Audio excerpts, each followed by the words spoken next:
ปีศาสนาพุทธาคัมปราปิ่นเศร้า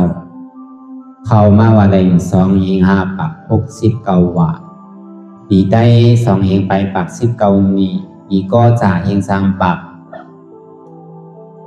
87 คู่เดิน8 ดอง2 คำเดิน7 ดอง2 คำภายใต้เดิน8 ดอง2 คำภายเมืองปีคีดวันที่12 เดือน 6 ปี2025ในปังจางตือกัมตราอนัตตาวิปัสสนาภาวนาอาหารยอดธรรมอนัตตาปอกกำทุนหนึ่งตีไหวพระธาตุจอมนาควันแตนวันโดมเมืองลังเมืองจิงตุงเมืองไตปลอกพงไงอันนี้ก็เป็นตอนการเตียนเฮาว่าเสียตะกะเจ้าสังขายาหานเขาโยกียิงใจเขาติเรมายังตั้งเขาสู้นี่ปันทำขึ้นวันผล2ในวันเหมือนในนี่แหละเพราะวันนั้นในกองเขาติเรมาซับแรงรายจ้างตือกับอนัตตาวิปัสสนาเพราะวันนั้นในอ่อนตั้งสุดในกองเรานำขาไก่กุดขาขวาทับต่างขาซ้ายก็ไหลอันนั้นขาซ้ายทับต่างขาขวาก็ไหลมือ2 ขอนต่างไว้เหนือตาเขาเนี่ยพอยาวไว้ตัวซื่ออย่าไปเข่งอย่าไปย่านนะพอยาวในเฮาลาหูเนอเกิดอยู่อย่างปียาพอมือเข้าใจนี้เอาอิดจังตื้อกำน้ำเนี่ยรับตาเนอเกิดได้อย่างปียาอยากตัวดีมันนอวิญญาณถ้าใจ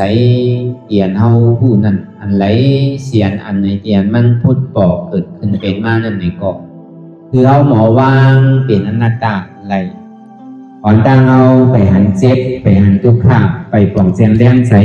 อนัตตาในก็คือเอาตัวดีลงเคยใส่เขาออกอ่อนตั้งเคยใส่เขายาวเคยใส่ออกยาวเคยใส่เขาลึกเคยใส่ออกลึกเพราะว่าเขาเย้านี่ก็คือเขาวนวาเกิดพอออกมาเย้านี่ก็คือเขาวนวาตายพอเขาเย้านี่ก็เขาวนวาเป็นพอออกมาเย้านี่ก็คือเขาวนวาดูปองนี่ก็คือเขาวนวาเกิดแบบนี่ก็คือเขาวนวาตายพอเดี๋ยวความห่างดีวาเต้นี่ก็เป็นดูพอเดี๋ยวความห่างซาวาเต้เนี่ยเกิดตายดีเต้มันลูกทีเดียวกันมาเกิดเป็นเย้าก็ลู่ตายเป็น2ที่เอาความห่างดีว่าเป็นลู่พอความห่างซ่าได้ก็เกิดตายนั่นเฮามันบ่ใครถ่อมใครยินดังเก่าเกิดมาซ้ำพอหลุดตายแล้วเนี่ยไปใครตายเตอโลกแล้วก็เว้นนั้นไหนอย่าไปถามว่ามันเป็นของอ้ามังกะลามใจลองตั้งเฮาวนคนใครลองตั้งเท่าตั้งเปลี่ยนลองตั้งตายเนี่ยเปิ้นห้องว่ามรณานุสตินั่นมันเป็นสติอันนึงดังเก่าในสมถะอนุสติ10นั่นก็เบอร์สังแน่เปลี่ยนที่นั้นในซึ้งก็เบอร์เฮายุ่มพิษยุ่มเปิงหันพิษหันเปิงว่ะก็เบอร์เฮามีดองตังมีสาที่มีสาสังกัปปะว่ะมีสาที่นั่นหันพิษว่ะมีสาสังกัปปะนั่นว่นพิษว่ะหันพิษซื่อในหันว่ามีเฮานั่นน่ะมีโหมีขามีมือมีโตมีใจมีเจ็บมีเปิ่นมีเฮามีเขามีเก่าที่กันเปิ่นเปียงเฮาเปียงเปิ่นมีหรือเฮามีหรือเปิ่นตกเตี่ยมหรือเฮาซ้ำตกเตี่ยมหรือเปิ่นใช่ไหมพอมันมีหรือเฮาในเฮาซ้ำใครป้อใจเฮาซ้ำถอยเปิ่นแล้วในพอเปิ่นตกเตี่ยมยอหรือเฮาในเฮาซ้ำถางเรียกเปิ่นพอเปิ่นเปียงเฮาในก็ซ้ำคือเปิ่นเปียงเฮาหนังเก่าเฮาใครอยู่เหนือเปิ่นเฮาใครมีเหนือเปิ่นนั่นเข่งกันน่ะในหลวงล้อการเนี่ยหันเปิ่นมีใครมีนั่นหันเปิ่นมีเฮือนใครมีเฮือนอันเปิ้นมีรถมีกาใครมีรถมีกานั่นมีจันเหลวเพราะใครมี2จัน2จันเพราะใครมี3จันขึ้น4จัน5จัน6จัน7จัน8จัน9จัน10จันน่ะเฮ็ดกว่าเฮ็ดมาเมื่อใครเฮ็ดได้ก็อัพแคมหมู่นังเก่าเคยกายเฮ็ดกว่าเฮ็ดมามันเคยขึ้นยอดตั้งเหนือมันสูงลูกขึ้นกับขึ้นมาโก้นั่นน่ะมีหนังกว่าทุกขานำมันวันมีเก๋ทุกขาเก๋ป้อมมีก็มีอันตั้งทุกขานวันนั้น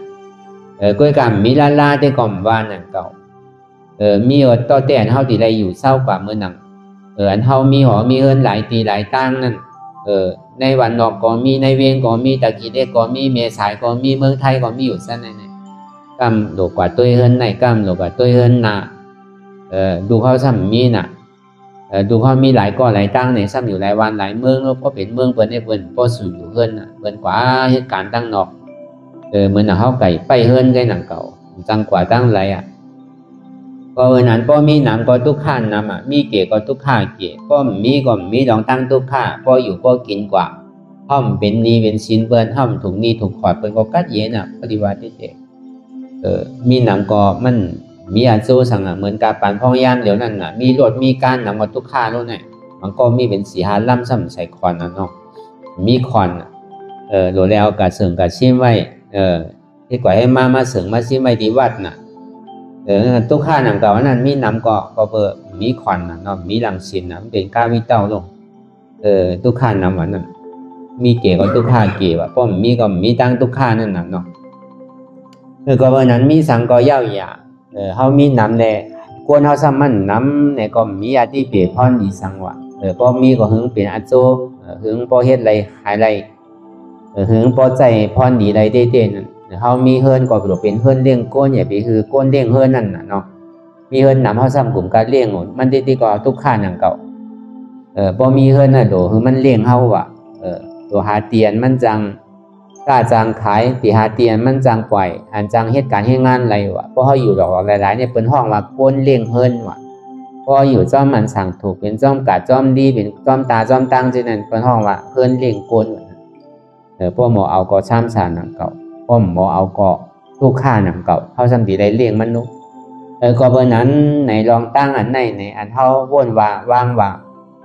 อันเขาอะไรมาอย่างเขาสู้นี่ปั่นทำขึ้นวันทนสองในเกาะเขาก็ดีไรห่อตารางกว่าเป็นกว่าไผ่ใต้พองไผ่ขึ้นพองไผ่ดื้อไผ่เมืองเหนือพองที่ไหนกันเนาะแล้วก็เบอร์ในเมืองเชียงตุงเนี่ยมันมีหลายเผ่าหลายเมี่ยวหลายเสื้อหลายรองด้วยใต้ก็มีขึ้นก็มีเมืองเหนือก็มีนั่นน่ะตารางก็เขาดีไรจิ้มโดยอายาสามันก็ดีเข้าใจอันหนึ่งตารางเนี่ยมันดูเอาน้ำหนังเก่าว่าดูเอาอีดก็อะไรอ่ะดูเอาน้ำถอมในดูถอมเข้าใจคือดีลีอันเอาในดูเอาอีดอันเฮ็ดในดูเฮ็ดเต้ว่ะพอเอาน้ำลาดน้ำปันน้ำในก็อันเฮ็ดซ้ำมีเกณฑ์น่ะมันดีกับปันได้ซื้อกำมาเนี่ยมีสังนุงโคนนุงก็มีก็เพื่อเขาปันน้ำนุตั้งเฮ็ดเท่าซ้ำเกณฑ์ตั้งปันเท่าซ้ำน้ำตั้งย้อนเท่าซ้ำน้ำเนี่ยมันงามปันสีอีดอ่ะก็เพราะนั้นอันเท่าไม่การตลาดในสองว่าอันเท่าอันโหกันดังอ่อนโหกันไว้พลาก็เขาก็เอาตีร้อนมันเอาตีใจมันนั่นน่ะเนาะเอาไว้พลาตราสังขารก็อันเมียดหล่อนต้นเกหรือพลาตราสังขารนี่มีอ่ะเยตนาตั้งมัวตั้งเสียงในเมืองโกเนสังในเมืองผีเลสังในเมืองนากาเลสังเมืองกะหลุนเลสังเมืองสางเลสังมีอยู่อ่ะเยตนาแก้วเมียดอันจังอ่อนเขาวินกว่าตั้งในวินกว่าตั้งนาอันมันมีการมีขนาดกึ่งบ้านกึ่งเมืองก็มีหนังเก่าอ่ะด้วยการมันเฮ็ดให้เขาในโลกาในเก่าตัดเย็นเนี่ยพอวันหนึ่งมาเนี่ยเป็นซ้ำใครยิ้มใครจวนเอาหนังเก่าอ่ะเขามีอย่าตันนาเขามีเงินมีคำนำก็เป็นซ้ำคอยหนังเก่าอ่ะมันกัดเย็นไรวะจังหวะอย่าตันนาอันมันเม็ดหล่อนต้นเกหรือเพื่อนนั่นพระรายาตันนาตรายาตันนาสังขายาตันนาเนี่ยมีไผจังมายามาเก่าจังมาหิมเอาวะมันอยู่ในหมักล่ำหัวใจเขาน่ะเขาหยุ่มยำเนื้อพระราอันเขาหยุ่มยำในมันจะว่าหยุ่มยำเนื้อหนทางพุทธะคำพระราเป็นเสาในมันใจก็เบอร์สังในเขาหยุ่มยำกลุ่มเกจูของพุทธะพระราเป็นเสาเนี่ยมันมีอยู่เก่าเปิงอันนี้ก็เบอร์มันเสาในมีอรหังสัมมาสัมพุทโธวิจารณะสัมปันโนสุขโตโลกาวิตุอนุตตรปุริสธรรมสารติสตาติวามนุสานังพุทโธภควาติอันนี้กลุ่มเกจูพุทธะคำพระราเป็นเสาในมีอยู่เก่าเปิงก็เบอร์แก่นเสาในมีสัพพัญญูตัญญาเป็นอันก็อันตัดขาดแปดกิเลสาหิงหาปากนั่นเป็นผู้หมอสั่งหมอสอนเมียตอนต้นเกลือที่สั่งสัตว์กวนในสัจจวราตั้งโมตั้งเสียงสามสีเลือคงในอันเมียตอนต้นเกลือพุทธะคำพาราเป็นเสาในเดียวก็เบอร์แก่นเสาในหมอสั่งหมอสอนอ่อนดีคือนางเลอเปสีภูมินันตีปีเปียดนางเลพัตุนิป่านที่เปิดนั่นก็เบอร์แก่นเสาในหมอสั่งหมอสอนเป็นตีก้นเวเนียสัตวะเป็นผีเขาสางเขาเป็นดีปึงอิงเขาพ่อเลยมักตะลาโผตะลาก่อนนั่นน่ะเมื่อพระเป็นเสาฮอตะลาธรรมะเสดจานนั่นผีเขาเนี่ยพ่อเลยตะลากว่าอ่านหัวไหลโกเตมันนู้สางเขาพ่อเลยตะลาก่อนนำน่ะอ่านหัวอสังเขมันน่ะก็ในพอถึงมาเมื่อเดินเจียดมวนนั่นในก่อนในก่อ ฮอมหาสมัยย่านั่นเนี่ยก็อันนี้ผีเขาสร้างเขาก็เลยตะล่ากว่าตั้งนำก็เบอร์ผีได้สร้างในยานปิญญาเขาไพ่น่ะก็เขาเลยถอดเลยยินตะลายเย้าเนี่ยเขาเปลี่ยนลองตั้งหันพิษเขาเย้าเนี่ยก็เขาก็ต้องเป็นโซดาปั่นกว่าก็มีต้องเป็นสกิตากรรมกว่าก็มีต้องเป็นอนาคามกว่าก็มีต้องเป็นยาหันต่างก็มีนั่นเก่าอ่ะผีได้สร้างนั่นอย่าไปถามว่าเป็นอริยะว่ะผีสร้างนี่เป็นยาหันต่างก็มีนั่นเก่าอ่ะพระเป็นเจ้าฮอตะลาเนี่ยก็เปิดป้อมมีพระเป็นเจ้าป้องเกิดขึ้นมาในโลกโลกกาดงอันวันนั้นแต่ที่ไรส่วนเป็นผีสร้างเขาเนี่ยมีลองตั้งส่วนไรส่วนเป็นก็เบอร์นั้นแหละอันเป็นเจ้าจิกจอมอยู่ในสัจจวราทั้งหมดใน31โคงในอันเมียเดือพุทธคัมภราเป็นเจ้า1เล่มมี2เล่มมีไผแตก1ไหลว่าอันนั้นก็เฮาไว้สาพุทธคัมภราเป็นเจ้าก็คือผู้กลุ่มเกสุพระเป็นเจ้าก็เพื่อแก่นเจ้าหมอสั่งสอนใจพระเนี่ยมันมีตีสุตองปีก็ย้อนสังกอไลอันนั้นมันใจเอาอ่ะมันเป็นมิจฉาทิฏฐิตั้งหันผิดแปลเจ้ามิจฉาสังกัปปะตั้งวนผิดแปลเจ้าอ่ะอันเฮาหยุ่มนั่นก็เปิดแก่นเจ้าอยู่ในว่าข้าวตั้งอยู่มันเจ้าเลยมาเป็นสมาสัมพุทธะว่าเจ้าเร็ว45ว่าลุ่มๆในเลยห่อไว้ทำตราตั้งมัวตั้งเซงอภิธรรมะ42,000เหงสุตัน21,000เหงวินัยะ21,000เหงทำดังโมดังเสียงในมีอยู่80,000เสียงในพระเป็นเจ้าห่อไว้ดีๆงามๆมีเอาแต่ย่อมเปิ้นนั้นถึงมาข้าวยามกาดปานเฮาพองยามเดี๋ยวในเกาะก็เปิดปึงอินเดอเสกลุ่มเกสุพุทธคัมภราเป็นเจ้าในเลยเฮาจึงได้มาอ่อนกันได้ถ่อมได้ยินอ่อนกันได้มาจ้างตึกกับอันนี้ก็เปิดกลุ่มเกสุของพุทธคัมภราเป็นเจ้าอันเฮาได้ไว้ได้ฉาในว่าฮู้กลุ่มเกสุเสื่องนั้นยาวในก็เฮาไว้ก็ยาพุทธคัมภราเป็นเจ้าจังว่าอันแม่ดหลอนต้นแก่หรือเปิ้นในโลกโลกกันเนี่ยที่ขึ้นพุทธคัมภราเป็นเจ้าเนี่ยมีเอาเนี่ยตรายตนะนั่นก็เหมือนนั้นนั่นเก่าอันเท่าไรมาถอมไม่ยินตราขอสั่งคำสอนของพุทธคัมภราเป็นเจ้าในเส้นทางอริยมรรค8เปิงปิยะสมาธิที่สมาสังกัปปะสมาวาจาสมากรรมันตาสมาอาชีวะสมาวายามะสมาสติสมาสมาธิเนี่ยก็เปิดแก่นเจ้าอันนี้เป็นเส้นตั้งเอกอันนี้เป็นเส้นตั้งจิตจอมอันนี้เป็นเส้นตั้งมรรคสังว่าพ่อใครหอดจอดถึงนี่ป่านที่ก็เห็นในก็ยังจอมเส้นตั้งในเลเนี่ยวิญญาศีลสมาธิในเลพ่อก็ไหลใครออกพ้นมนต์หลอดในขอบเป็นขอบเกิดขอบตายในก็พอเบอร์นั้นอันเฮาไหลมาไหวมาสารเฮาไหลมาจ้างตื้อกับในก็เปิดกลุ่มเกสุคอสั่งคำสอนของพุทธคัมภราเป็นเจ้าเลยเฮาสองที่ไหลมาไหลถ่อมไหลยินเดี๋ยวก็ไหลมาจ้างตื้อกำอันไหนก็เปิดมันเมียดอันไหนตราเมียดอันนั้นสังขารเมียดอันนั้นรู้เนี่ยสังขารเนี่ยมันแจกไว้เป็นอยู่2เปิงอาริยสังขารเนี่ยสมุติสังขารอาริยสังขารเนี่ยเอาตั้งแต่โสดาปันโสดาปฏิมรรคโสดาปฏิโพสดากามิมรรคสดากามิโพอนาคามิมรรคอนาคามิโพอราธามรรคอราธาโพในห้องว่าอริย8เจ้าเพราะว่าเพศตื่นเต้มีอยู่ปากปลาย8อริยนั่นเพราะที่แก็บมันนั่นมี8เจ้าเพราะที่กวางมันเต้ในมีอยู่ปากปลาย8เจ้าอริยนั่นแล้วก็เบอร์นั้นสมุติในก็เบอร์เขาเลยเห็นหัวปริยัติเห็นเอาปริยัตินั่นในเลยเอามาขอสั่งคำสอนเห็นเอาคำสั่งคำสอนของพุทธคัมภราเป็นเจ้าเหมือนอภิธรรมสุตันตวินัยนั้นสัมมาสั่งสอนปันตกะอันเลี้ยงเขาซ้อมพักซ้อมนังเฮแลตัวเจ้าเก่าในติ่มได้กินดอกกินลายนังเฮแลอยู่จ้องติ่มได้กินจางไปจ้องอยู่ทัดได้กินจางไปทัดอยู่กองมูได้กินจางไปกองมูอยู่ป่าเหี่ยวใจว่ากินจางไปป่าเหี่ยวอยู่หลอกหลายตะล่ากล่อมสั่งสอนอันไรเฮ็ดผิดอันไรเฮ็ดถูกเพราะเฮ็ดที่ไหนตีได้กว่าที่ไหนตาอย่าไปเฮ็ดนะลองตั้งอากูโสลองตั้งมึกลองตั้งอันนำดีนั่นหมอสั่งหมอสอนพอเปลี่ยนที่นั้นอย่างในซื้อกินจางกว่าหน้าลายวันนั่นก็หมอสั่งหมอสอนก็ซ้ำเป็นเพศเป็นไพ่หนังเก่าสังว่าหมอสั่งหมอสอนอ่อนเขาเป็นก้นดีอ่อนเขาเป็นก้นแมดในซึ้งหู้จักดีได้หู้จักให้หู้จักกลุ่มเกสุพระตราสังขะหู้จักกลุ่มเกสุเสียสุมาหู้จักกลุ่มเกสุเจ้าสั่งเจ้าคู่เสียสุมาเขาในซึ้งอันนี้จะที่ห้องว่าเป็นผู้อ่อนดีอ่อนแมดเนี่ยว่าก็เบอร์นั้นอันเท่าได้หยุ่มย้ำพระายตนะตรายตนะสังขายตนะปึงยิงเหลือเสียเจ้าสังขายานเขาเย่าในแหละป้อมมีเขาเจ้ามาห่อเต็ดนี้ห่อปันเฮาในก็ เขาก็ติ่มได้ถอมในยินหนังเก่าว่าปริยัตินั่นในก็เพราะว่าเฮียนมาได้เอามาสั่งมาสอนบรรดาการในก็พิษหนังเก่าว่านั่นปองว่าเข้ามาในศาสนาในก็มเจว่าซุ้มหลอกซุ้มลายว่ะรีวิวว่ะเข้ามาก็เพราะปริยัตินั่นในก็เพราะปฏิวัตินั่นในก็เป็นเจ้าอริยะเจ้าปฏิวัติจ้างตื้อกำตราหันถึงดีถึงตั้งหันป้นคำต่างปุญญาในมาอ่อนโหเฮาว่ะ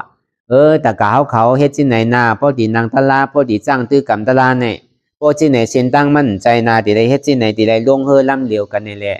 กว่าจอมกันอันวันนั้นอ่อนคือเฮาพอได้ออกป้นม่วนรอดในทุกข้าขันใจห้องว่าวิปัสสนาธุระนั่นเนี่ยธุระการเนี่ยมันมี2เปิงว่ะขันธาธุระในวิปัสสนาธุระว่ะขันธาธุระในเฮาที่ได้เห็นเอาปริยัติเห็นเอาข้อสังกัมสอนในปับลิกปิฎกา3กองนั่นน่ะอันไหนที่ได้เห็นฮู้เอาที่ได้ป่องแจงแรงใจในขอจ้างตื้อกำตราในสังในปฏิอภิธรรมสูตรตันวินัยไรสังในป้อเขาอกเขาใส่เอาก่ออันในเฮ็ดดีอันป้อเฮ็ดในดีอันในเฮ็ดดีป้อหมอเวหมอสั่งหมอสอนในก่อซ้ำดีไว้ดีชาวนั่งเก่าวันนั่นดีหลู่ดีต้านนั่งเก่าดีจอยหล่อจอยหวาจอยแห้งนั่งเก่าวันนั่นก็เป็นบุญเจ้าเมียวนั่งก่อซ้ำดีไว้ดีช้ามีกลุ่มเกจูอยู่นั่งเก่าว่ะป้อเป็นเจ้าบุญเจ้าปฏิบัตินั่นห้องว่าวิปัสสนาธุระว่ะนางเลยตะกาเขาพอดีออกป้วนม้วนรอดในภาวะจาดป่านในกำเดียวหลุมมองมุงมองสุดต้องพระเป็นเจ้าสู่ตั้งหนาพอเปิดเข้ามาทบยาศาสนาพุทธาคำป้าเป็นเจ้าก็ตมาเย้าในแหละนางเลยเขาพอดีออกป้วนม้วนรอดก็เปิดมันยังมีส่วนใดส่วนเป็นมันยังมีอยู่นี่ป่านนั้นว่านั่นในเกาะนางเลยเพราะเขาคลายมากตะลาโผตะลานี่ป่านตะลานั่นในเกาะเขาติเลยคัดใจเอาวิปัสสนาญาณในเลยยักด้วยขันธาจิ้งโหดต่อไปทิ้นเขาหมอวนว่างเป็นอนัตตาในซึ้งอันนี้ก็เป็นเสียนตั้งอริยาวะอริยเสียจ่า4เปิงในน่ะทุกข้าเสียจ่าสมุทัยเสียจ่ามรรคเสียจ่านิโรธาเสียจ่าหูหันเสียนตั้งอันรองตั้งในเป็นทุกข้าในอันนี้เป็นเหตุทุกข้าอันนี้เป็นผลสุขาอันนี้เป็นอจองของสุขาห้องว่ามรรคเสียจ่าแต่ในอย่างจอมเสียนตั้งอันนี้อันนี้ก็เปิดเป็นสิ่งนั้นแหละเฮาเลยยุ่มย้ำเกิดหลีเลยสิพระตราสังขารยตนาแก้วเมีย3เปิง3ป้าจองว่ายตนาแก้วเมีย3เปิง3ป้าได้อ่ำมีตีแตกเย้าในเมืองโคงกังเมืองผีเมืองสังอันตาดีเมียหล่อนต้นเกเลยยตนาแก้วเมีย3เปิง3ป้าในอ่ำมีเย้าจังว่ายตนาแก้วเมีย3เปิงนั่นเป็นอันเมียหล่อนต้นเกมีอันเข่เข่งเลยแตกเนืองไหลผีก้มเข่เข่งไหลช้างก้มเข่เข่งไหลโกนก้มเข่เข่งไหลปุ่งไหลพระว่าปุ่งไหลในตาดีมาเข่เข่งพระยตนาตรายตนาสังขายตนาในอ่ำมีเย้าเพราะฉะนั้นเฮาเลยไวสาพระตราสังขารเนี่ยคือเฮาคุกใจอะไรกลุ่มเกจูของพุทธกัมปราเป็นเจ้าธรรมะพอสั่งสอนของพุทธกัมปราเป็นเจ้าสังขารอริยสังขารสมุทัยสังขารเขาเจ้านั่นอันนี้เฮาเลยไว้อยู่กูปอกเข้ามาอ่อนกันนั่นจังว่าเอาปอดเอาง่ายเพื่อกับเฮาที่อธิบายให้มันลึกลำหึงพวกเขาอกเข้าใจกว่าอันเฮาไว้อยู่กูวันเนี่ยคือเฮาฮู้ตีปองมันนั่นน่ะจังว่าเฮามีพอเฮาไว้กว่าเนี่ยก็เฮาก็มีกำปิ่นมันจอมหึงพอป่องเจียงแรงใสในคอปาลีก็ใน2มาเนี่ยเฮาเลยมาดูขันธา5เปิงตั้งแต่โหถึงตีเนี่ยเพิ่นฮ้องว่าขันธาวะพอดีคือมันกว้างมี5เปิงว่ารูปขันธาวิญญาณขันธาเวทนาขันธาสัญญาขันธาสังขารขันธาตั้งแต่จิโกต่อไปตีเนี่ยมีขันธา5เปิงว่ะพอมายอแก็บแต่ยกวิญญาณเวทนาวะพอมายอเหลือนั่นทางเนี่ยมันมียุคแลนามว่ะยุคธาตุแลนามธาตุว่ะรูปขันธานั่นเนี่ยก็เป็นยุคว่ะในนามขันธาเนี่ยมันเพออกมีอยู่4เปิงว่ะวิญญาณขันธาเวทนาขันธาสัญญาขันธาสังขารขันธาเนี่ยเป็นนามว่ะเพิ่นเฮาว่ารูปธาตุแลนามธาตุนั่นน่ะฮู้อันป่องแจงแรงใสซึ่งในอันยุคนามขันธา5เปิงนั่นอันมันเจ็บมันก้นมันขึ้นมันเมื่อยมันแก่นอันมันเฒ่ามันแก่อันมันตีตายวันหนึ่งเจ้าแน่เมื่อไปตายเนี่ยเฮาฮัดจุนดูปันพระราตราสังขารอันเมียดหล่อนต้นเกหรือเสพระราตราสังขารเนี่ยมีเอารู้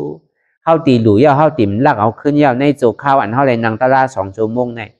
สังว่าเฮาลักเอาขึ้นในเฮาเปียดเรียนว่านั่นเฮามันดูเต้บ่ดูว่าซ้ำเอาขึ้นนั่นน่ะเนาะอันนั้นปองว่าเฮาเรียนว่านั่นพอเฮาดูเฮาอย่าไปเอาขึ้นในโจ2 ชั่วโมงเนี่ยมันใจดูถึงวันถึงคืนนู้พอเฮาฮัดดูก็สัปปะตานังธรรมะตานังจินาติน่ะสัปปะหลูตั้งบ่ตั้งเสียงเนี่ยมันคืออันเฮายกอันขันธาหลูปันพระราตราสังขารอันนี้แม่นหรือเปิ้นนั่นน่ะจังว่าเฮามาอ่อนกันไว้พระราตราสังขารเอาเดอสินั่นมาเนี่ยก็เฮาก็ซ้ำยกเอาขันธา5เปิ้นนั่นอยู่เป็นพระราตราสังขารนั่นคือแลเฮาติ่มใจติดใจจับใจแป้นของหลูของต้านเฮานั่นมันใจว่าเฮาหลูต้านเนี่ยเฮาเสียลายมันใจโลภเหมือนหนัง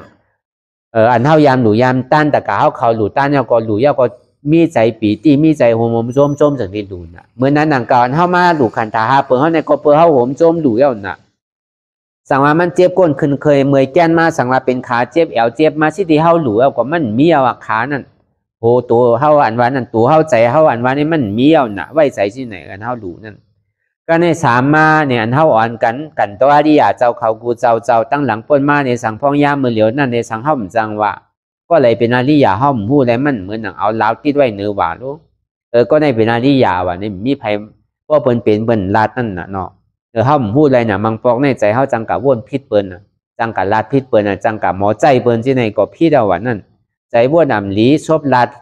โตเฮ็ดพิษเอาน่ะก็เปิ้นนั้นเพราะมันพิษยาอริยะเนี่ยเฮาเฮ็ดตะลาก็มันขึ้นว่าพอเฮาฮู้โตเนี่ยพอตายก็ซ้ำกะตกนาลายว่าในพิษอริยะในดีโกน่ะเมื่อกาปันกูปอกนั่นเมื่อหนังนางกุกุตาอันตีหลังกล่องอันเป็นนางใจนางสามาวดีนั่นเมื่อปอกเมื่อกาปันพุทธาพระเป็นเจ้ามหาพระเป็นเจ้ากัสสปะนั่นคุณออกคำในซ้ำใกล้บ้างผิดบ้างเอาพระเป็นเจ้ากัสสปะเขามาซุ่มซ้อมในว่างหอเสียวะพอมาซุ่มซ้อมว่างหอเสียลูกยิงมันทำเป็นข้าวยำอันมันยังตึกเฮ็ดทางแต่งตัวอยู่ในแหละก็ในมันซ้ำหลูวีโหมันว่ะวีโหมันซ้ำอยู่ไกลมือมันอีกหนึ่งก็ในจ่องมีภิกขุนี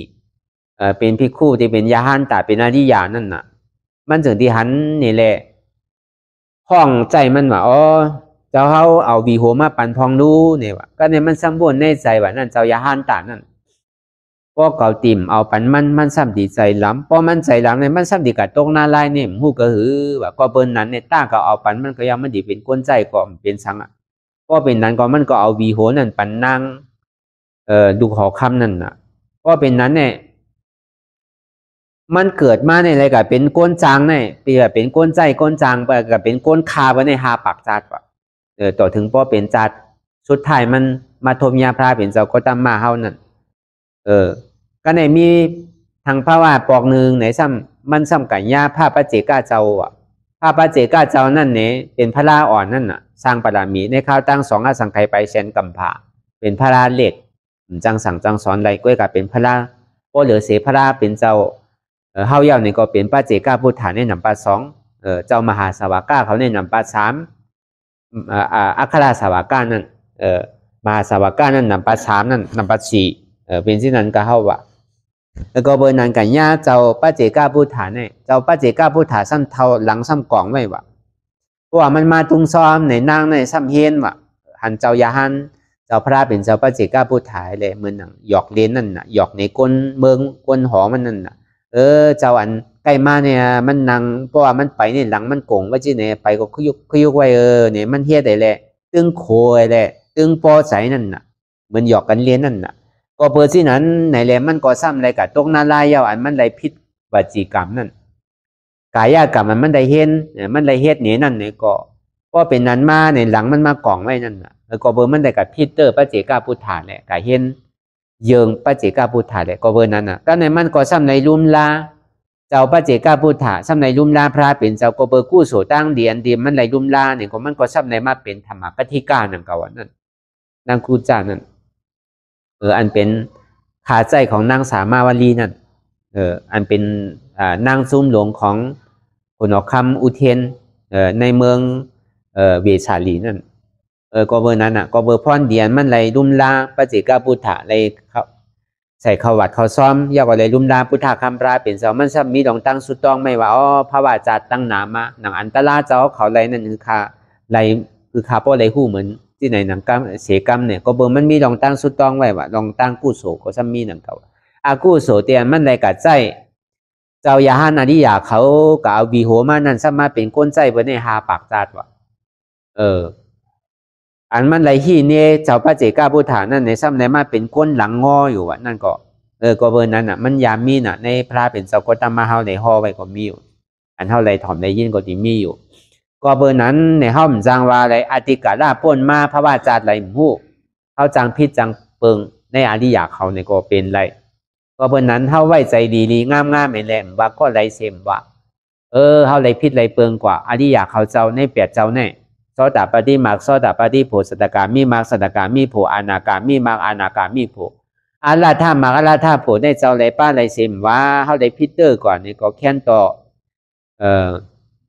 ปวดปล่อยวางควางปันข้าวเขาใจมูเดวนซิบซบลาพิษตัวพิษมาเนี่ยก็อยู่หลายเลยมือเขาตินนางก็เขาแหลกกันต่ออาริยะเหมือนเขาติป้อนนั่นเนี่ยก็เขากันต่ออาริยะบางป้อนนางตะลากว่าเนี่ยใจเขาหมอพิษหมอเปิงหนาเป็นว่าตะลาเนี่ยมีเต็มก็มูก็เจี๊ยบที่หายปอกทุกข้าวที่มูก็นางหึงพ่อแต่ในกำดุกข้างเอ็นขาดเยอะเป็นอ่อนเขามาเปียดเหรียญอ่อนเขามาทุกข้าวก็รู้ในเนี่ยก็จังมีจังเปิงกันหนังบางป้อมันเจี๊ยบก้นขึ้นมาในซึ้งพระลาก็ยังใครเทงก่อนน่ะอย่าไปว่าต่างเสื้อต่างรองเตอพระลาก็ยังใครเทงดีป่ะพอมันเจ็บมานั่นจุฬาเนี่ยมันดีกูน่ะใส่ในจังหวะคือเขากันต่อที่นั่นน่ะจังหวะอ่อนกันต่อมันส่วนที่เป็นเครื่องอันเฮียฮับตับหมากตะลาโผตะลานี่ปั่นตะลานั่นก็วันนั้นน่ะคือเขายอดหย่อนมาหน้าของเขานั่นน่ะจังหวะแล้วนี่ปั่นนั้นว่าเนี่ยมันมีผู้ยิ่งผู้ใจมีดุอ่อนก้นหลงไผเฮ็ดก็มันไรไผใครก็มันย่าน่ะก็เลยเป็นอาริยาห้อมหู้เนี่ยมันลึกลำนะจุฬาเดี๋ยวเขาอ่อนกันต่ออาริยาที่นั่นคือเขาหูตีป่องมันก็เขาว่าอันเขาไวอยู่อันเขาดูอยู่อันเขากันต่ออยู่เนี่ยเพราะเขาหูตีป่องมันก็ซุ้มหลอกซุ้มหลายก็หนังเก่าเขาดูหูตีป่องมันเพราะเขาดูตีป่องมันเขาได้เฮ็ดพิเทศเปิงไว้นั่นเนี่ยมันตีหายเพราะเขาหูตีป่องมันเนี่ยเขาเฮ็ดพิเทศเปิงก็พิเดียวพิทางที่นั่นน่ะมันก็มีนั่นน่ะเขาไม่ให้การตะลาเหมือนอะไรก็มีดองตั้งคืบหน้าตั้งตารางเหมือนอะไรก็มีอันที่ฮับตาไว้อยู่ที่เคเต้ก็ในทบไรญาเนี่ยจุดไรเลยเขาก็อ่อนกันตัวอาริยาลีโกเลยเปิ้ลอ่ะกันตัวพิดาริยาเนี่ยก็เปิ้ลนั้นหนังเฮเลยเขาพอติ่มพิษเปิงเนี่ยก็เขาส่งที่อ่อนกันตัวกูขิงกูข้าวยำนั่นอันเนี้ยอันเท่าไรไว้พระราตราสังขารเนี่ยคือเขาพอหูตีป่องอดีเป๋มันดีมันจึงดีมีพรดีตาเขาจังว่าอันไว้อันซาอันดูอันตันขันถาตั้งหานั่นอันเท่ากันตัวอาริยานั่นจังว่าลายอันเฮาไวเฮาสังก็เฮากลมป้อเฮ็ดยาวคือเฮาก็เฮ็ดป้อเฮ็ดใจมันป้วนหามินิดน่ะอันเฮาไวกันน่ะเลยเสียนั่นอันจ้างตื้อกำเน้นนำเลยเสียอันไวอยู่หลายแหละอันลำดองมันนั่นพระเป็นเจ้าก็ปันแห้งคือเฮาตัวใจคือเฮาตัวตั้งพิษเจ้าเก่าอย่าไปกะหาตั้งพิษเปิ้นติ๊กก็กะวนลองเปิ้นก็มันใจพิษเปิ้นเป็นพิษเฮาเกยก็กะวนลองเขาก็ใจพิษเขาใจเขาใจเฮาใจเขาเนี่ยก็คือเขาป้อหมอจุนหมอพาหมอว่างอะไรนั่นน่ะก็เบอร์นั้นเนี่ยสองมาเนี่ยก็อันเข้ามาวนทัดตัวดังเด็ดที่เขาต่อไปจินวนขึ้นตัวใจเจ้าเก่าก็เบอร์อันมันหักหนาเลยเปิ้นตั้งเสียงเนี่ยมันเป็นตัวเจ้าเก่าคำเดียวอันเท่าหักเปิ้นเท่าเหรียญเท่าเปียดแกเพราะเป็นสังมาในเท่าตีเอาตัวเท่าหลอดทางกล้วยเท่ามีผัวมีเมียก็สินั่นน่ะเมื่อเท่ายังตึกเป็นบ่าวเป็นสาวก็เพื่อเท่าอยู่ห้างกล้วยเพราะเป็นคนใจเพราะเท่าเอี่ยวเท่าหามมีเงินเก็บผมมีคนซิมกลมหอนก็ติ่มมีเงินอีปอกกันน่ะปอกมาผมก็แอวตั้งในตั้งนาก็มีเงินเก็บเงินหอมีปอกพวกเฮามีแต่หน้าหอต่อเฮิรนมาเนี่ยก็มีเฮาตีเก็บตีซิมตีหอมไว้ปันเฮาตีมักมีหลีเป็นได้ซื้อกินเพิ่นเฮ็ดปันเฮาเรียบร้อยนั่นน่ะเนาะเฮาถึงได้มีหนังเก่าเฮาอยู่ว่ามันติดซอยเฮาไล่ติพึ่งอิงกันไล่เมื่ออยู่เมื่อกว่าเมื่อไปเมื่อรับเมื่อนอนเนี่ยก็มันเป็นอันพึ่งอิงไล่กูเจอกูรองนั่นน่ะเฮาถึงได้มีอันเขามีโผนั่นก็เหมือนนั้นหนังเก่าก็เพื่อเขาเป็นผู้ยิ่งนั่นเนี่ยก็เขาดีเหตุการณ์นักกันนะเขาดีออกการตาการตั้งที่ออกกล้าขาขายก็มันเหมือนผู้ใจแห้งมันเหมือนผู้ใจผู้ยิ่งเนี่ยดีกว่าห้างตีใดห้างกล้วยหนึ่งก็มันดีนั่นน่ะมันดีเมื่อยาเพราะมันก็มันสั่งถูกแต่ดีเมื่อก็มันเหมือนผู้ใจนั่นน่ะมันมีเพมีภัยนำผู้ยิ่งเนี่ยก็เบอร์นั้นพึ่งยิงเดือเสว่าโผเจ้าเก่าเนี่ยตีหมอเฮ็ดหมอหาหมอจอยเหลือเจ้าเก่าในเลยถึงที่มีหนังเก่าอันเขามีลูกมีร่างนั่นก็เหมือนนั้นหนังเก่าก็เปิดวันนาทาไปมาเพราะเขาอยู่ดีกินบ้าน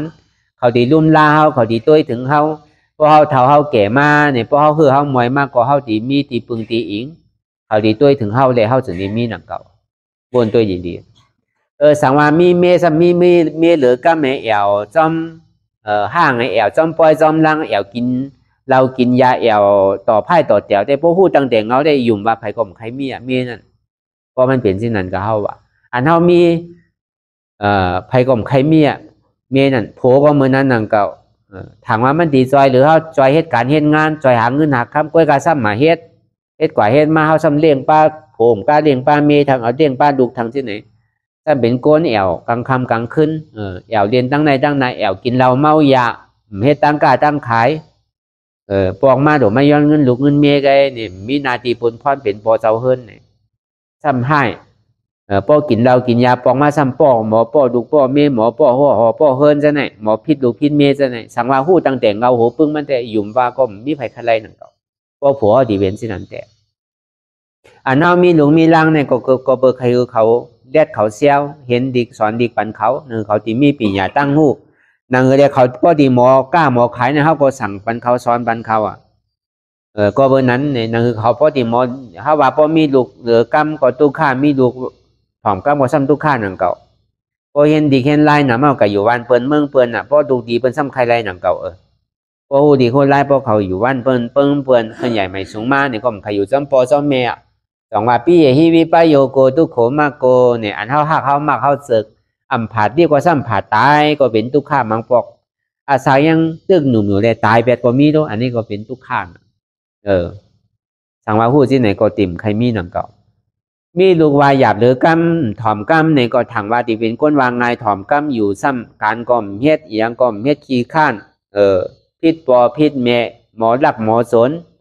หมอกินเหล้าเมายาหมอเรียนไพ่ต่อแถวจะไหนเนี่ยกลุ่มก็เป็นตั้งมาอยู่อาพี่ฮีสัมปโยโกตุโขมาโกเนี่ยก้นเดียนหักมั่งจะก้นวายหยาบหรือกำก็ซ้ำมาอยู่ยิ้มห้อมซ้ำอยู่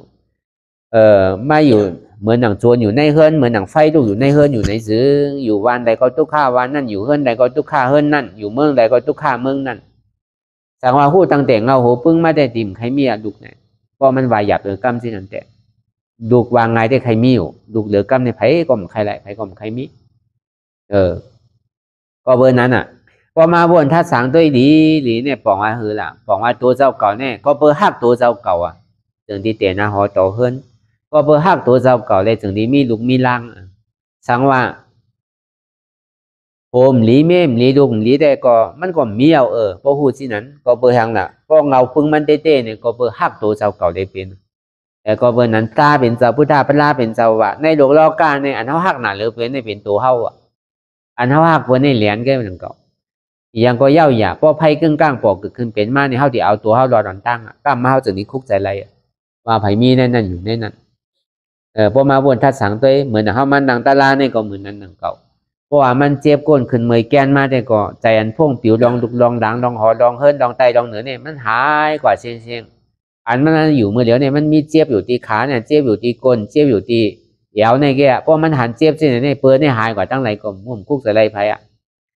เงินคำมีคือก็ลืมหมดเพิ่นมีหลายหลังก็ลืมหมดตามีหลายหลังก็หลายลำก็ลืมหมดลูกมีหลายก็ลืมหมดอันมันลืมในเจี๊ยบเนี่ยมันมาอยู่ที่ไหนอะโลเมื่อไรมันตีหายอะโลเมื่อไรตีถึงขิงอะโลเมื่อไรตีเย้าอะโลเมื่อไรตีถึงวันมันเนี่ยพอมองวันมองขิงมองข้าวมันอย่างน่ะก็เบอร์สังนั่นก็เบอร์หักตัวเจ้าเก่าก็ในพอมาวนตัวเจ้าเก่าในสองพึงอิงไรเต้สองมันเป็นของเฮาเต้สองมันเป็นของเฮาเต้อย่างมันเท่ากูว่าที่อย่างมันตีเป็นอยู่กูว่าที่อย่างซ้ำตีตายสองมันเป็นของเฮาเต้เนี่ยมันหนุ่มไว้เสียเมื่อหนังอายุ15-16อย่าไปเท่าอีปอกคือหางดีหางงามคือบางมีดีเป็นกูเจอกูสามเซนเปิงเนี่ยคือมันเปียงปอใจเสียงพอเปิงมันเป็นไรนั่นจ่องมันเป็นของเฮาเต็มเป็นป้อมเป็นเนี่ยเป็นสังหละเป็นอนัตตาใจตัวเก่าในปาลีในห้องว่าลูป้าคันธาอนัตตาว่ะตัวเนี่ยมันอู้เปิงไรว่ะเป็นอนัตตาว่ะอันนี้เฮามาเฮ็ดอนัตตาก็เหือปอป่องแสงแดงใส่อนัตตานั่นน่ะเนาะเท่าว่าอนัตตาเป็นสังอนัตตานี่เป็นสังผู้ห้ามปองนั่นน่ะอันนี้ก็ทราบแรงหือป้อปองนั่นน่ะนั่นคือป้อดีปองก็ทราบแรงหือป้อปองนั่นน่ะก็เป็นชื่อก็เยื่อในถ่อมเอาเนาะจังเฮ็ดชื่อหือพอเข้าใจอีกนึงก็ยังดีนั่นน่ะเนาะก็เบิ่นนั้นน่ะ1ตัวเฮาในมันใจของเฮาเป็นอนัตตาก็ใน2มาในใจธรรมดาของใจเนี่ยมันพ่งปิววนกว่ากาวากาเป็นวนดึกวนเดือเป็นเริงเป็นล่างุนยิดอยู่หยาบขึ้นขั้นขันใจจ้าแจ่มดีวนตั้งหลังป่องตั้งหน้ากำปยกมวนสังตั้งหลังป่นมานั่นวนด้วยดีดูเมื่อว่าได้สังเมื่อกลางในเจ้าได้สังวงป่นมาได้สังเดือนป่นมาได้สังปีป่นมาได้สังมันเอาขึ้นไรอยู่ห้าตั้งหลังป่นมาเนี่ยเขาซ้ำขึ้นวนด้วยจ่องมันเดี๋ยวเอาปอกขึ้นไรมันมาไรมันเหมือนก้นตายกันหนังเก่ามันเย้าอ่ะน่ะตั้งหลังป่นมาเนี่ยที่เอาปอกขึ้นมาไรเอาเมื่อนั้นเฮาขี้เอาโต๊ะใส่ถังขี้เอาเขาติดปอกเก็บกินขึ้นหน้า มันไรเอาในจึงสองมากลุ่มกาวนกับกาวากาเป็นมีขอบมีแหลนอยู่ติ๊กวนมีลองอาโจสังในก็ตันดีวนนำก็วนเก๋มากตันดีวนเก๋ก็มันก็วนพอหู้ก่อนเนาะพอหู้ได้กว่าที่อาศัยเนี่ยพอหู้มากก็แค่นี้หนึ่งนั่นน่ะปกติคือมันปิวแต่มันก็เป็นไรมันก็กว่าที่พอเมื่อใดเจ็บแต่มันปิวอ่ะ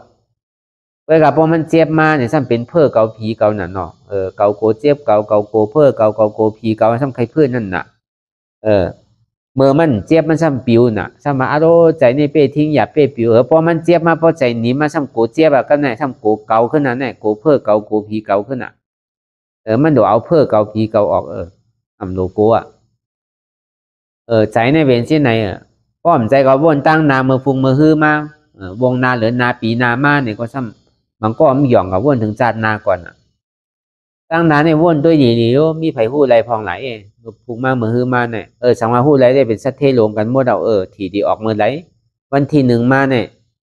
วันที่16มาเนี่ยทีดีออกเมื่อไรเนี่ยรวยกันหมดอ่ะหนูให้การสังอาพหู้เมื่อฟุกเนี่ยพหู้ลองตั้งนาเนี่ยก็เบอร์มันหู้ไรนั่นน่ะ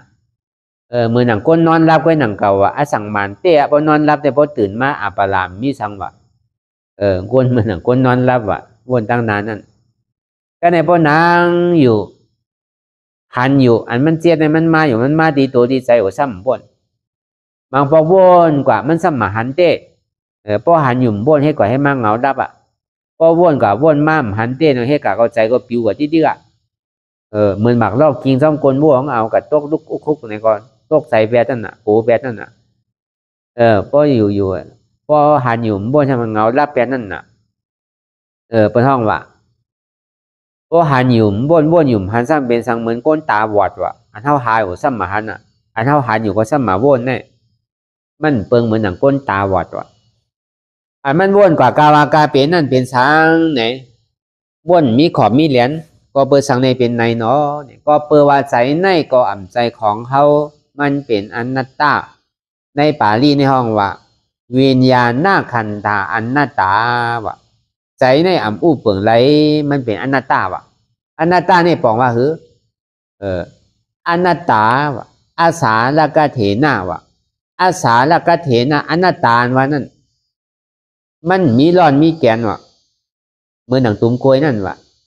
ตัวเรามันมีแกนอะไรนั่นเราได้เล่าก็หนังเก่าลอกกาลอกมากก็มันจังใจอย่างนั้นนะดีมาเฮ็ดเสาวิหารก็อะไรเนาะเพราะมันมีแกนว่าใครแค่หมอน่ะมันเล่าดีก็กับพอกีมากก็หาร่อนหาแกนชานมันไรวะอาชานวันนั้นก็ในเหมือนหนังบวกไม่มีตาเนี่ยพอใส่ตั้งเนินหลันลงตั้งไตวะบวกไม่อันมีตานั่นจามทองตัวทองคือก็เหมือนหุ้นเราหายเข้ามีเมื่อเจมีปอกเหมือนนั้นว่ะอาสานั่นสาลังวัตานิปานนังอันมีร่อนมีแกนเนี่ยมีเป็นสังเป็นนิปานว่ะนิปานในซ้ำติเลยเฮ็ดซื้อติเลยจ้างตื้อกำซื้อเลยไรมาเนี่ยอันนี้ก็เป็นไล่อันเท่าถ่อมอยู่มือเดียวเนี่ยเพราะขดายมักตะลาผลตะลานิปานตะลาเนี่ยก็คือเขาฮัดจุนโตมันใจโตเขาคือเขาฮัดจุนใจมันใจเขาคือเขาฮัดจุนขันถะคนห้องว่าจุนดูไรเป็นดูป้าจุ่มนะจุนนำไรเป็นหน้าดูป้าวะจุนขันถาไรเป็นอริยาวะขันถาหาเปิงเขาในดีได้จุนแปดเสียงอย่าไปหักโตโกตายจุนตัวอ่อมกล้าจุนใจอ่อมกล้าดีได้จุนเจ็บขันถาเนี่ยมันดีมาจู่อยู่ดีเจ็บนั่นอนุเราไม่หยาดนั้นวันนั้นโพธิปักขิยา37ปีกถ้ามาริยาเจ้าวินเขานี่ป่านนั้นมันมาจู่ตีอนุเราไม่หยาดพอมันหันตัวอันมันหักหนาเรือเปิ้นล่อกล้าหลงเนี่ยเป็นตัวเจ้าเก่าก็เดียวอันมันหักหนาเรือตัวมันเป็นใจเจ้าเก่าอันมันหักหนาเรือใจเจ้าเก่าเป็นสังเป็นเจ็บเจ้าเก่าจองว่าอันมันหักหนาเนี่ยมันดบปล่อยโดพาที่กะเขาได้หักมันมันหักเขารู้เพราะมันหักเขาเนี่ยมันตีเอาขี้มาใส่กูว่านี่อย่างนั้นเนี่ยเขาเลยลุ่มล่ามันอยู่ดิ๊กน่ะที่อย่างซ้ำพอมันหักเขาเตเนี่ยมันโดดคือเขาจึนปลอดเขาใส่สิเขาพอโดดเจ้ามันอันนี้กล้ามขยักมากก็โดดใส่พอตรงเจ็บมากก็โดดขี้โดดเยี่ยวพอมากก็โดดหรือพอใครนอนมากก็โดดนอนปันมันพอใครไปก็โดดไปปันมันนั่นน่ะมันดึงถอมเขาอย่างนี้ละมีเขาแก่เป็นคามันอยู่ที่มันดึงหักเขาอย่างนี้นั่นน่ะเขาอันหักมันหนาเนี่ยเปิ้นหักเขาก็เขาอย่าไปหักเปิ้นเขาดีกับหักให้ยังน่ะมันหักเขาก็เขาหลวงหมอจุนพาว่างในจูอันเขาเยตลาเนี่ย ใจว่าพักแล้วกับพระมิตรพันแปรเต็มใจนั่งเก่าเฮาหมอไว้วางใจนั่นน่ะเนาะอันหนังตาลาก็เพราะมันเจ็บก้นขึ้นมือแก้มมาอ้อมใจตัวก็รู้อนัตตาเก่าตึงหักเมื่อเก่าจอมอกจอมใจเมื่อมากคือก็มันดีขึ้นมามันมีแต่เท่าแต่เป็นแต่ตายแกมันมีพรดีสังเตก็ในเก่าจุนปันพระราตราสังขะเมียดเหลือเสียนเก่าเลยดูในเมียนในทางยาวเป็นถือก็กล่อมจอมอกจอมใจกล่อมหักเมื่อยาวอ่ะในจูอันหนังตาลาในก็ดูหมอไว้ใจที่ไหนฟองก็ในอันหักหนาเลยตัวซ้ำเป็นใจว่ะก็เป็นยอกาตั้งเจ็บตั้งไม้มาป้อกะหาสาบุญอันเป็นเยวานว่ะเป็นชี้โฉจะไหนเป็นแก่นเสือจะไหนใส่ดีว่ะปอดดีจะไหนเปิ้นซ้ำตีได้ผ่าครับไหนป้อมผ่าในตายตีได้ผ่าก็กลายเป็นเปิ้นผ่านั่นก็เบิ่มมันโกตายอ่ะมันไปใครตายเถอะสองว่าทักตัวเนี่ยมันคือทักใจว่ะก็เบิ่มไปใครตายเถอะมันใครผ่าก็ผ่าก่อนอ่ะมันขามในทุกข้ามันขามในยากำกำตีได้ไก่ยาวที่ติ้งเนี่ยขาก็ตีได้ผ่าว่าป้อมผ่านี่มันตีล่ามขึ้นที่ตีตายก็มจังเฮ็ดเสือก็การได้ตัดไปละขานั่นก็มันมีขอนหนึ่งก็ใจการได้อยู่เอาอันตู้ใส่ก็ไรนั่นเนาะเอาอันปลอมมันใส่ก็ไรทางขอนก็ตีได้ตัดว่าตัดก็มันเป็นสังใส่อันตู้นั่งต่างเอาก็ไรอยู่เก้มือก็ตีได้ตัดแต่ก็การได้ตัดอยู่นั่นก็มีขอนหนึ่งกินข้าวได้อยู่ทางขอนก็ตีได้ตัดว่ามันเป็นสังกินข้าวได้อยู่มีชั่วบุรุษเนี่ยเป็นแต่นั่นเนอะอันมันหักใจมันไปใครตายนั่นก็ในอันมันหักหนาเลยใจให้มันเป็นเจ็บอ่ะเนี่ยพอมันเจ็บพอเป็นทุกข์เวทนาพอเป็นยอกาตั้งเจ็บตั้งใหม่มันเนี่ยมันเจ็บกูตีกูตั้งเจ็บกว่าตั้งเนื้อตั้งตัวนั่งก็เจ็บนอนก็เจ็บลูกก็เจ็บเฮ็ดจือก็คันใจอยู่ใครตายครับเนี่ยถ้าเป็นเหล่แพทย์ร่วมจังกว่ามาง่ายๆหลวมๆลูกครับเนี่ยใครตายใครตายตั้งดีป่ะพอเป็นที่นั้นมาไหนซึ้งพอเป็นที่นั้นมาเนี่ยบางปองนั่นพอปีปนน้องมาใจไหนพอปีปนน้องมาใจไหนซึ้งพอปีน้องมาใจไหนซึ้งมันซ้ำว่าอาโรเกาใครตายไหนเอาวะเนี่ยเอายาเบื่อมาปั่นเกากินในรู้เนี่ยที่ไหนก็มีอันนี้ก็ที่อย่างเลหู้ที่นั่นเนี่ยพอจะเขาก็ยามเป็นมานั่นเนาะอาโรเกาใครตายนะว่าเมื่อเอายาเบื่อมาปั่นเกากินน่ะเนาะเนี่ยมันขันใจเนาะมันกลมใจเมี้ยวเปิ้นเนาะเดี๋ยวเอายาเบื่อปั่นกินได้ก็เป็นที่นั้นก็เบิ่มันใครตายมันขามเจ็บไรนั่นน่ะจังว่าอันมันหักหนาเรือตัวเนี่ยเป็นใจอันหักหนาเรือใจเนี่ยเป็นเจ็บว่าอันหักหนาเรือเจ็บเป็นภาวะใหม่ว่ะก็เบิ่เฮิรนเก่านี่มันอยู่อะไรผลโหยเอาอยู่จื้อกอดจอกไรเสียงอะไรก็มันโหน่ะมันอยู่เศร้าอะไรมันก็เย็นอะไรมันคล้ายๆเฮิรนใหม่ก็มีอยู่นี่มีเกิดขึ้นมาที่กลายเป็นใกล้ก็กลายได้เป็นอยู่นั่นเก่าเป็นก้นที่ได้ค่ายเป็นวัวเป็นใกล้ก็การได้ย่อมเป็นก็เบมันขามอะไรเฮิรนหลังแนวรู้เฮิรนในหยุ่มแล้วน่ะฝนก่อแห้งลมก่อแห้งไฟก่อแห้งฝนก่อโคนั่นน่ะเนาะมันอยู่แรมขามแล้วเป็นสังก็เป็นในก่อนค่ายกำหนึ่งก่อนบางปอกก็เป็นวัวบางปอกก็เป็นไก่บางปอกที่ก็เป็นนอนก็การได้เป็นหนังเก่านั่นบางปอกที่ก็เป็นหมาเป็นแมวก็เป็นแมวก็นี่มีมันเกิดมาจังเฮ็ดเสือก็การได้เป็นหนังเก่าเป็นก้นเป็นแมวแต่เอาไว้ก่อนก็ดกไข่เฮิรนเก่าก็ยาวเฮิรนเด็กเฮิรนอ่อนเต็มเป็นสังนั่นอันมันห่างหนาเลยเจี๊ยบเนี่ยเป็นภาวะใหม่มันดีโกดีกักว่าแต่นั่นพ่อห้อมพึกไว้พ่อห้อมหมอไว้วางใจนั่นพ่อห้อมมีตีปึงอิงเป็นสังน่ะเป็นตลาพอมันพูดปอมากกว่ามันใจเก่าอนัตตาอันเนี้ยเมียดหรือเปิ้นตลาเตียนำเกิดเท่าเป็นตายเนี่ยเป็นสังเป็นอนัตตาอันเฮ็ดให้เฮาเกิดเท่าเป็นตายเป็นสังเป็นอัตตาเอาเกิดเอาเท่าเอาเป็นเอาตายเพราะหันซะเพราะอนัตตาก็เฮาติ่มเกิดเท่าเป็นตายอันนี้สองก็ในสามมาเนี่ยมังขิงมังข้าวมังย่ามเนี่ยก็เปียวเปียวมวนเสื้อยุ่มโคเวลามังขิงมังข้าวมังย่ามเนี่ยก็ขี่ใจมองใจอ่ำดีใจหุ้มใจให้ใครห้องใครให้ธรรมดาของโลกการเนี่ยมันตึงเจอกันมวนอันเปียวอันเสื้อนั่นลูกค้าเนี่ยมันตึงกูสังวาอันเปียวมวนอันเสื้อเนี่ยมันจังเอาแหวกไรเนี่ยได้มันดีแหวกกับกูผายกูป้ายมันดิ่มเอากว่าตั้งไรมันดีเอากับกูตีกูตั้งมันดิ่มใครหายไรกว่าตั้งไรมันเป็นไรนั่นน่ะเนาะกำโขยกำไฮนั่นน่ะธรรมดาของโลกการนี่มันเป็นสิ่งนั้นอันนั้นธรรมดาของโลกการนั่นห้องว่าโลกุตตะลูกค้ามันปวดมากกว่าใหญ่ปีโก้กำพยายามมันตีไฮเหมือนตาวันเตียงมามันตีตกหนังเก่าเพราะมันเกิดขึ้นมากกลางในเศร้าก็ในพอเตียงวัน อยู่เนื้อโหพอไว้วันมาก็เหมือนเดี๋ยวโตก่อนเมื่อเจ้าในอับใหม่เมื่อเดี๋ยวแค้นมาอีกหนึ่งเมื่อนั้นหนังเก่าทุกข้าก็มั่นใจว่าติ่มหายก็ตัวกับที่ก็หายหนังเก่าสุดหนังเก่าเจ็บเลยทุกข้านั้นที่พี่ถามว่ามันหายไว้กับป้อมหันเจ็บก็ซ้ำหันตะลาหนังหันทุกข้าก็ซ้ำหันตะลาหนังเก่าป้อมหันตะลาซ้ำหันพลาวะพอเบอร์นั้นนะพอเขาใครหันตะลาก็อย่าวิโก้เจ็บทุกข้านั้นด้วยนำเกลือดีขนาดนั้นแต่เขาดินนิ่มไรป้อมเป็นที่นั้นในเขาเกี่ยวกับซอกหาจิ๋งไรจอกไรก็ย่าเห็นบอกอ่ะผมก็หามันอยู่ก็เฮือละลายแค่หนังเก่ามันได้น่ะรู้มันนำน่ะรู้ที่เดชาเนี่ยถ้าอยู่ก็เย็นๆทางแห้นไว้ยินดีหึงมาหาเขาในนี้เขาอยู่ทางแห้นเคืองเขาไว้ยินดีป้องมาหนุดต่อยปักคิดแบบนั้นน่ะเพราะเขากับหามันในเขาหมู่ตีมีเพมีไฟเหมือนเขากับตึกซึกอ่ะเขาดีกว่าตั้งปุ่นตั้งในตั้งนานั่นดีกว่าตั้งหอยตั้งร้อยนั่นเปิ้นพอดีไปไว้ซื้อเขากลมมู่น่ะเปิ้นดีคาดีแฮมเขาเหมือนไรมู่รู้เพราะเขาเป็นองตีเขาได้เขาทางแห้นเคืองเขาไว้ดีๆพวกเขามาปอดในเขาโดยไอ้ตกแปดว่ามาตั้งกว่าหนูวัดตกแปดมาตั้งซ้ายหนูวัดตกแปดเนี่ยเขาหางแฮนดีในเข้มจังว่าอันตาที่เฮ็ดคือใจเขาหนีมไรในเดือดเสียเจ็บทุกข้าเนี่ยมีอะไรก็เจ็บมาทุกข้ามาใจนี่หนีมห้างกวยก็หนีมากก็ตัวฮัดแกมาดีตัวก็ฮัดจุนตัวมาดีใจฮัดจุนใจมาดีเจ็บฮัดจุนเจ็บพวกมุงมองภาวะใหม่ก็อย่าไปมุงมองอันดำรองมันนั่นในปัจจุบันนี่ลำรองเลยอย่าไปกับมุงมองว่าตั้งนาดีเป็นหื้อเนี่ยอย่าไปกับไม่ใจที่เป็นสังอย่าไปกับไม่ใจอันใดมันพูดบอกเกิดขึ้นเป็นมากก็คือเขาวางคือเขาปล่อยวางเป็นอนัตตาเนี่ยปองว่ามั่นใจของเขานั่นน่ะมาดีตัวก็มั่นใจตัวเก่าอนัตตาเนี่ยปองว่าเช่นนั้นมาดีใจเนี่ยก็มั่นใจใจเก่าอนัตตามาดีเจ็บเนี่ยก็มั่นใจเจ็บเก่าอนัตตาเพราะว่ามั่นใจตัวเก่าซ้ำเป็นสังน่ะเป็นยุคธาตุเพราะมั่นใจใจเก่ามันเป็นนามธาตุเพราะมันใจเจ็บเก่าซ้ำเป็นสังน่ะเป็นวิทาธาตุ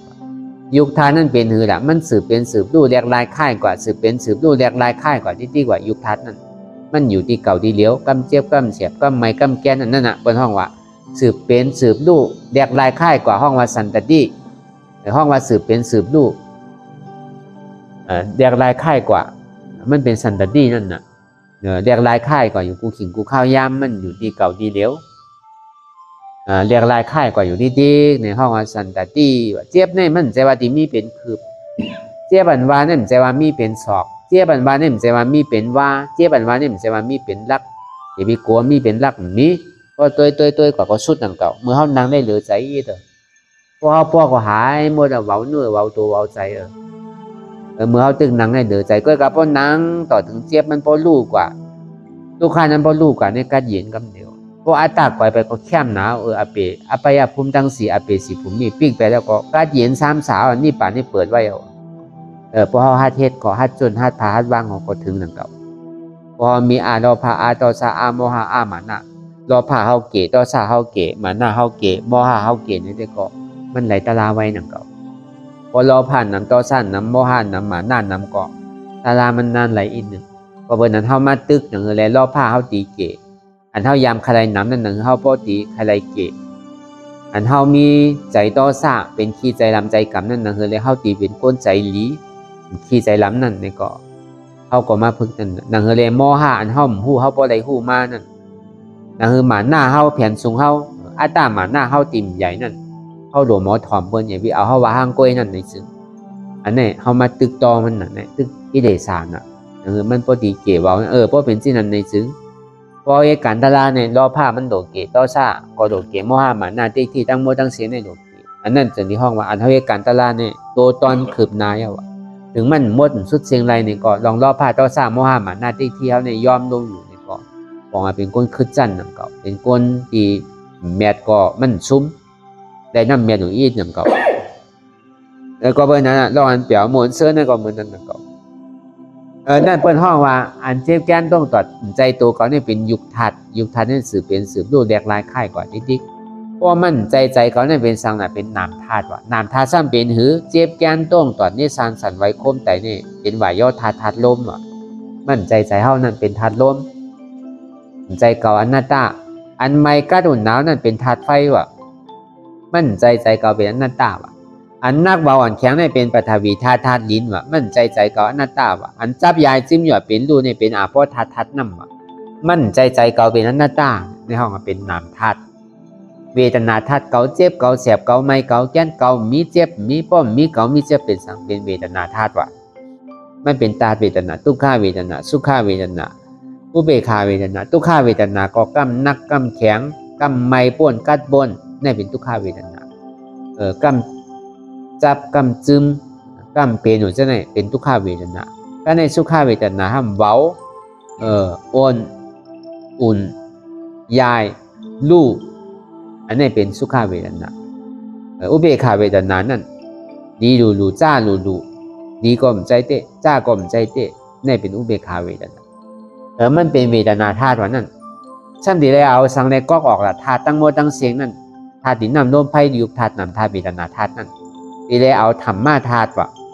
ธรรมะธาตุในป่องวัตรานั่นธรรมะนั่นเป็นสังเป็นอนัตตาสัพเพธรรมะอนัตตาว่ะดีเลยเอาอนัตตาก๊อกออกว่ะพอมันมาดีตัวเนี่ยก็คือเฮาพอฮัดจุนตัวว่ะพอมันมาดีใจเนี่ยก็คือเฮาพอฮัดจุนใจว่ะพอมันมาดีเจ็บเนี่ยก็คือเฮาพอฮัดจุนเจ็บว่ะอันเฮาฮัดจุนนั่นป่องว่ะมั่นใจตัวเก่าอนัตตาบอกว่าจุนตัวมั่นใจใจเก่าอนัตตาบอกว่าจุนใจมั่นใจเจ็บเก่าอนัตตาบอกว่าจุนเจ็บอันนี้เอาอนัตตาก็ออกนี่เป็นธรรมะธาตุวันนั้นเป็นธาตุลาว่ะแต่ที่เป้มันใดนั้นเอาธาตุลาเข้ากับใส่ว่ะพอเบอร์นั้นเฮามานั่งตะลามันอยู่บนห้องว่าเอาธาตุลาว่ะดูเลยป่องแจงเรื่องใจธาตุลาว่ะมันมาสื่อเปลี่ยนสื่อก็อนัตตาก็รู้ใจของเขามันเคยเป็นถึงก็ย่ามันมีขามีมือมีโหมมีตีนนุเพราะมันมีเนี่ยเอาโดดสั่งไรอีพีมันกลนมันขึ้นมันเหมยมันแกนเฮ็ดจีไหนเลยว่นเย่าว่นทางหันเย่าหันทางอันว่นอันหึงเพ่งเปี้ยงกันนั่นจังว่าทำมีเนี่ยก็เขาพอหันสังหันทุกข้าทำใจเนี่ยก็เขาพอหู้สังหู้ว่าทุกข้าเนี่ยเป็นอนัตตาทำมีหันสังหันเจ็บทำใจหู้สังหู้ว่าเจ็บเนี่ยเป็นอนัตตาทำมีหันเจ็บแก้นโต้งตอดเนตรซานสันไว้โคมไต่ไม่กระดอนแข็งสู้ตุ่มจับยายจึงหยอดเป็นดูทำใจหู้หันเจ็บแก้นโต้งตอดเนตรซานสันไว้โคมไต่ไม่กระดอนแข็งสู้ตุ่มจับยายจึงหยอดเป็นดูในเป็นอนัตตาทำมีหันว่าใจหัวเก่าใจขาเก่าใจมือเก่าใจตัวเก่าใจเจ็บเก่ามันเป็นอนัตตาอันนี้ก็เขาวนยาวข้าวยามหึงอย่าไปว่าไพ่ป่นอย่าไปว่าเทิงป่นอันเฮาหันอันเฮาวนอันเฮาวนเฮาหันนั่นถึงปอเพียงเพียงกันกว่าวนต่อถึงเจ็บนั่นปอสุดวนต่อถึงทุกขานั่นปอสุดถ้าต่อถึงอัตตานั่นปอโตพุทธขาดกว่าอันใดที่มันพูดปอเกิดขึ้นเป็นมานั่นนี่ก็คือเฮาปอหมอวนวางแทบตัดเป็นอนัตตาสะพอใดไหน